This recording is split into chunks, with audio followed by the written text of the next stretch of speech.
Bismillahirrahmanirrahim. Assalamualaikum. Құрметті қыздар ханымдар, міне базовый гекала шығарып алдым.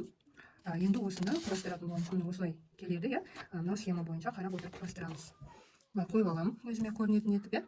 И мына жерде былай міне бастаймыз. Мысалға мынау бірінші, екінші бетіне келеді екен, иә. Екінші, үшінші бетіне келеді екен. Осылай пазл құрастырғандай құрастырамыз.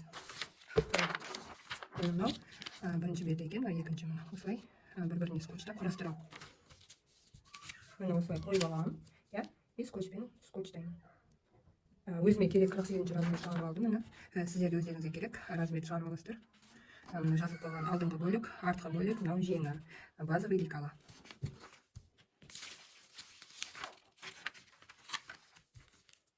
Жалпы барлығы оңай, жеңіл құрастырылады. Ешқандай да қиындығы жоқ. Бір шығарып алсаңыздар, көпке дейін қолдана аласыздар.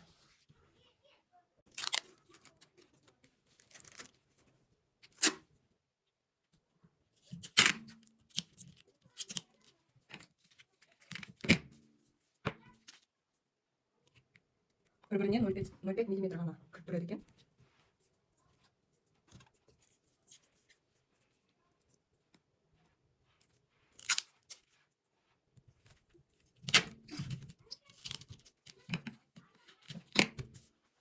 Міне қараңыздар. Осылай қосасыздар. Схема бойынша. Енді мынау жеңі, 4-5 бет жеңі.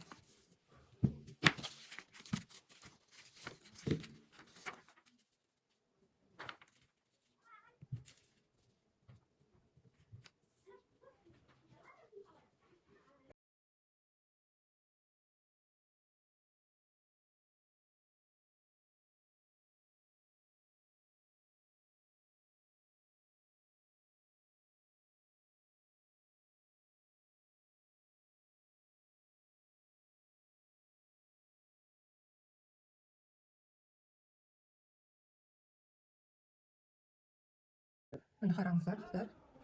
Осылай скотчтап алдым. Мынау жеңі, арқасы алды.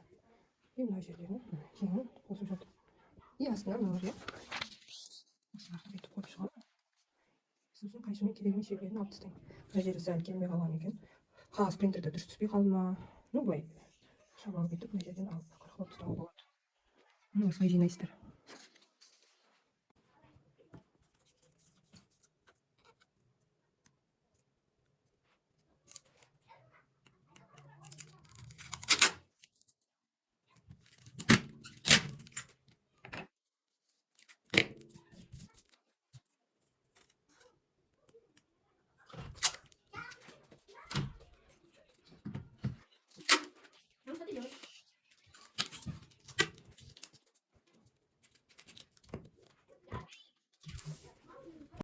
Мынау бір-біріне. Я осылай қоясыздар, мынау сызықтар бір-біріне келеді. Бір-біріне былай 0,5 мм шығарасыздар. Мына жері тоже 0,5. Мына жері енді 0,5 кірмей жатса, сәл бүйтіп кіргізіп жібересіздер. Мына осылай жинап аласыздар. Мына жері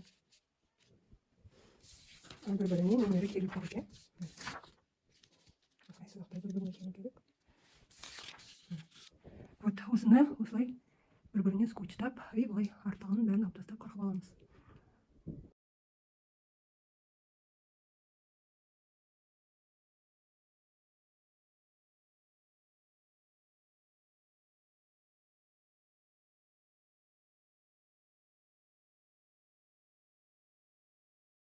Міне қараңыздар, былай қосып алдым, енді былай скотчтап шығамын. Себебі бұнда былай ашық болып тұр.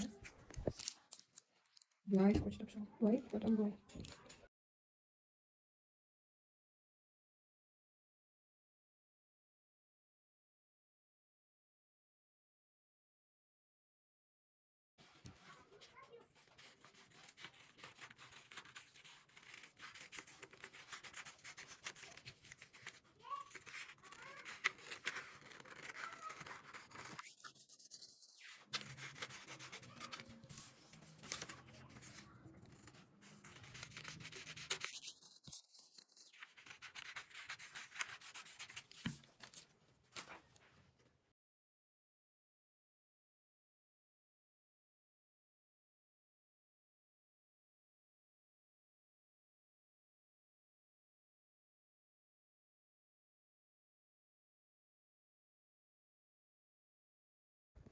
Мына қыздар тігіске қалдырған сызық бойынша қырқып шықтым.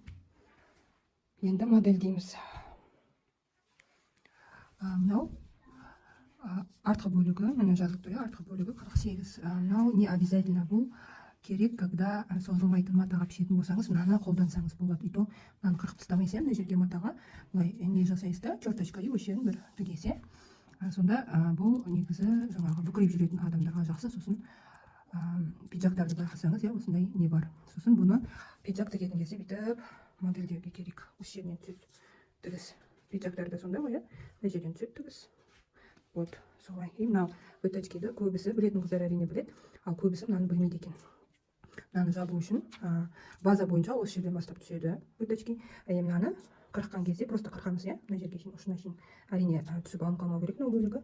0,5 мм жеткізбей қырқып алсаңыз, сонда мынау жабылады да, мынау көкірек тұсынан ашылады. Бұл да бізге не үшін керек? Чтобы бізге пиджактарды көрсеңіз, осы жерден түседі. Кейбір пиджак, әжеки, шапан тігетін болсаңыз, вот осылай модельдейміз. Мына жерде алдыңғы бөлік деген черточка қалдырмаған екенмін. Мына ойынқы болып келген жері ол алды, ал мынау сәл ойынқы емес, ол артқы бөлігі. И мына жерде дәл былай екіге бүктесеңіз, мына жерде мына келу керек бір-біріне.